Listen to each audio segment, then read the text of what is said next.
The next step is to actually lay out the underground utility system. Productivity tools included with AUD makes it that much easier to complete this project. When I lay out the underground system, I'll take full advantages of the panel and ribbons at the top of the screen. These are the most commonly ordered facilities, including overhead and underground design features, anything I require for analysis, and the material ordering. So the first step, I will place a riser on the individual takeoff pole, move into the underground subdivision, and begin laying out underground facilities. Taking advantage of the ribbon, I have a pad mount transformer that I'll place. Notice that it's not indicating any specific size or type. That will be solved for me automatically later on. As I place and rotate the facility, I can go ahead then identify individual services with conduit that I'll place between the transformer and the building corners. Also note that when I touch my underground service to the individual transformer, the tooltip will actually identify what I'm connected to. In this case, the actual transformer. Very important as I'm establishing the actual connectivity for the electrical model between the transformer and the electric conductor. Next, I'll place an underground secondary pedestal adjacent to the lots to the left.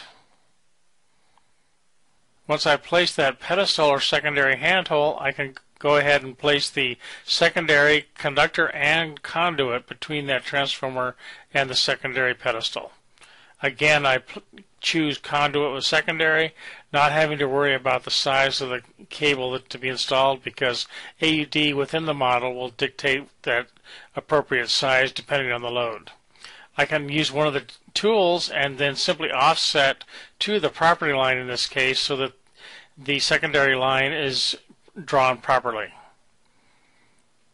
Then I'll go ahead and complete the individual underground services to each residence.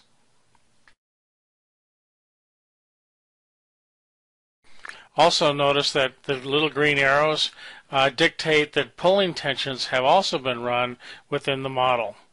And then finally, I'll go ahead and include the last lot, and I can come down adjacent to the street and directly in. And this allows AUD then to dictate the individual sweep radius of that conduit into that house. And then finally, I need to connect my transformer to the primary in the street.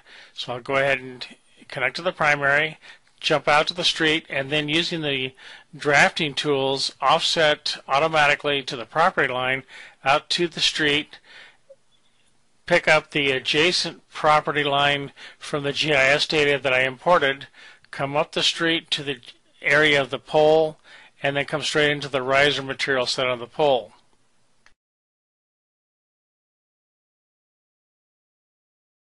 AUD has now identified both the cable and the conduit for all the secondaries and the primary in this area. The same process continues on to the adjacent houses to the right of the transformer, where I again place a secondary pedestal or handhole and bring in individual services to those house corners. And then finally I bring in the secondary and conduit, again taking advantage of the drafting tools that automatically offset even to a arc or radius for this individual property line, and snaps right into that secondary pedestal.